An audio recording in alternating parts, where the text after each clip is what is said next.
తెలంగాణలో మామిడి go back స్ఫూర్తితో తెలంగాణ రాష్ట్రంలో పేద మధ్యది తరగతి కుటుంబాలపై రాబందుల్లో పీక్క తింటున్న ఈ పేద ప్రజల BC SC ST minority OC పేదల పట్ల జలగల్లా మారి ఈరోజు విద్యా వ్యవస్థ మొత్తం ఈ తెలంగాణ రాష్ట్రాన్ని జలగల రక్తం పీలుస్తా ఉంది. విద్యార్థులని చదువుకి దూరం చేస్తా ఉంది. మొత్తం సంసారాలలో మొత్తం పేద ప్రజల మధ్యతరగతి కుటుంబ సంసారాల్లో చిచ్చు పెడతా ఉంది. పిల్లల్ని కనాలంటే భయపడేలా చేస్తుంది.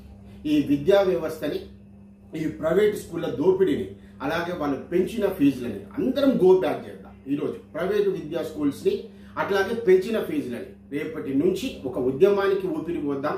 ఈ ప్రైవేట్ స్కూల్స్ గో బ్యాక్, వాళ్ళు పెంచిన ఫీజులు గో బ్యాక్, ఒకటే చోట అమ్ముతున్న అన్ని వస్తువులు ఏదైతే వ్యాపార సంస్థగా మారిందో అన్నిటినీ గో బ్యాక్ చేద్దాం.